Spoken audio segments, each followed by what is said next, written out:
Welcome back to the channel, everybody. I'm Trevor with Maker Experiment, and in today's video, we're going to be engraving black leatherette that turns into gold. Let's get into it.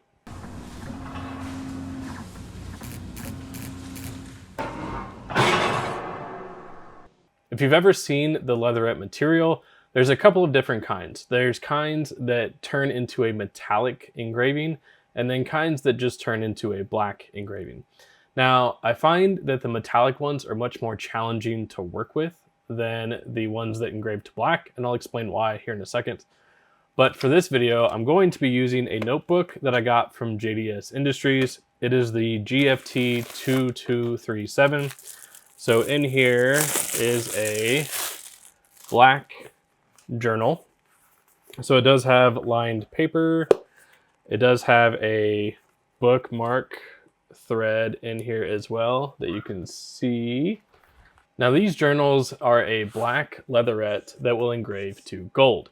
I've always found anything that turns into metallic, gold or silver, is very challenging because getting the right depth is extremely important. So on the leatherette, the layer that has the gold or silver when it engraves is very thin.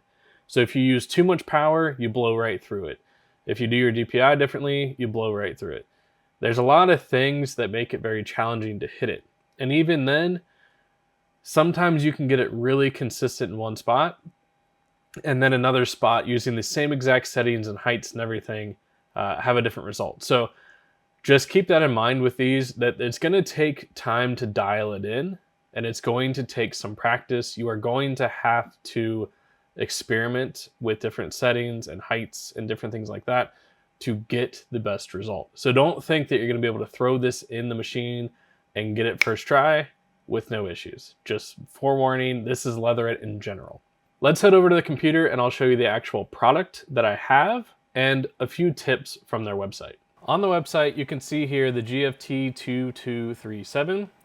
There's a couple things I want to point out here. One is the template. If you click that, it will download a vector file for you that is the border of the actual book. This will be handy for doing your outline for your engraving. I will show you that here in a minute. The other one is the how-to. In the how-to, they do really try to help you. They have different wattages of machines with recommended settings.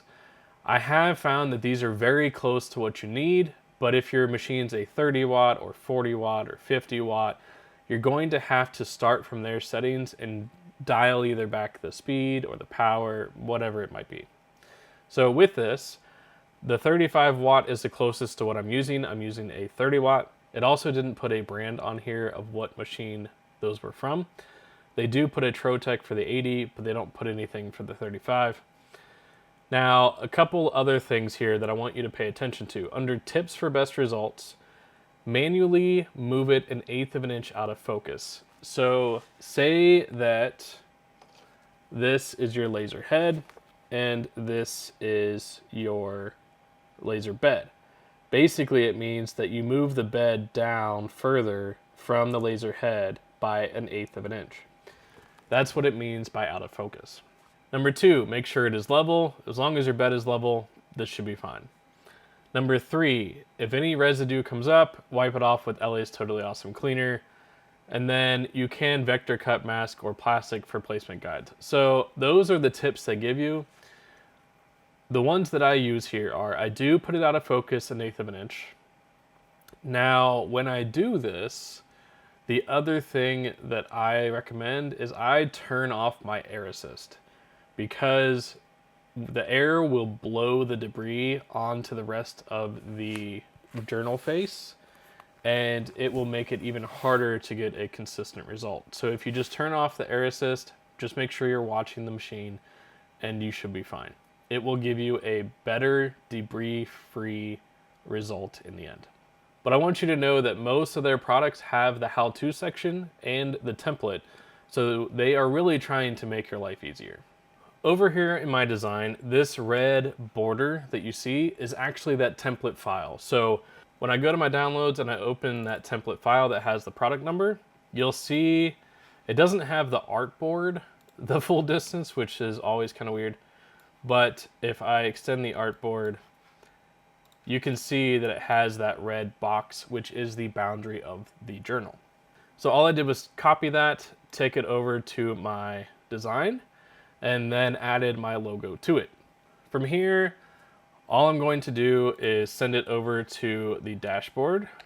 And personally, what I do is I have a setting saved for black to gold. And in here, I use 400 DPI, 70% speed, and 25% power. I am using an EPILOG Fusion Maker 30 watt. Now, between 20% power and 25% power is where I found the best results to be so far. I will admit to you that I haven't fully dialed it in, but I've gotten pretty good results between those two power ranges. When I go to 30 to 35, I will show you a result. It didn't come out the way I wanted. So around 25%, maybe 20% is probably your best bet. The other thing that I do is I engrave from the bottom up. The reason for that is as I engrave, the fumes and debris is being sucked by the exhaust system to the back of the machine. And if I'm engraving here and it's sucking this direction, it's not going to pull that smoke and debris across my engraving. It's going to be pulling as it engraves.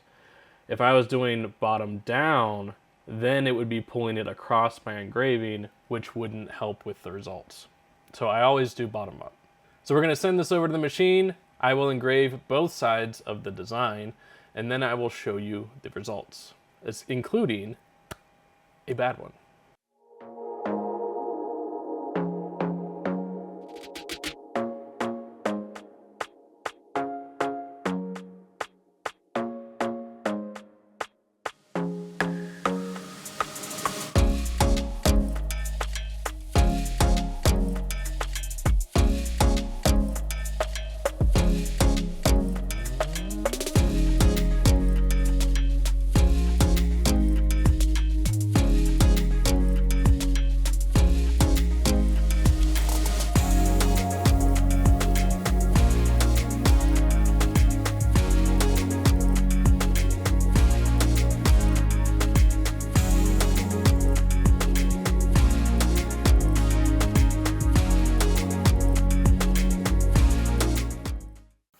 All right, now that the engraving's done, I first want to start off by showing you my mistakes.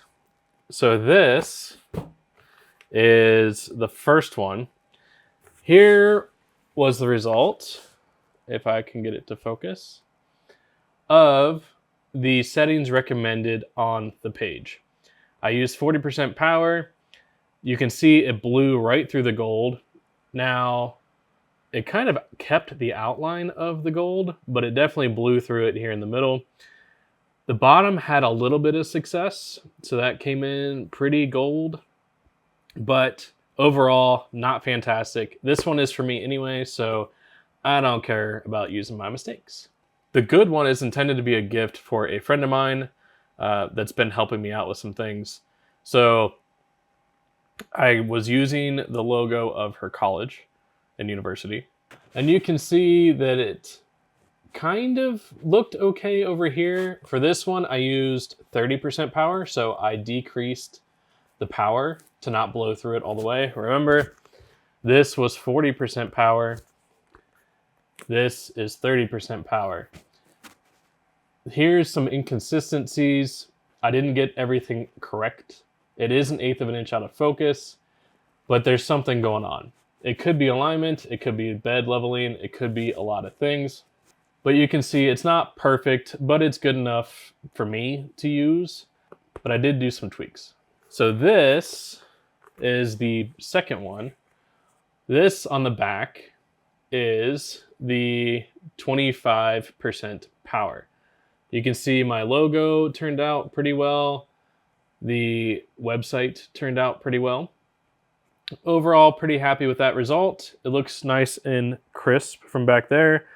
You will see down here though that I did blow through just the laser pointer part, but I got a lot closer on this one. On the front, you can see this very clean, perfect. So this one, 25% power here, and this looks fantastic. Now on the rest of it, it does look really good. The only thing I would say is I could do a better job up here of maybe I need to engrave it in 2 different spots or 2 different sections. I find that the more bold design there is, the harder it is to get it consistent across the whole design. And I think this is just settings and focus and things like that. But this is where I say between 20% and 25% power, I think is really the key.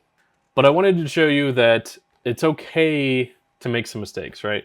I didn't get it perfect the first time. There are a few takeaways that I want to give you about working with leatherette that turns metallic.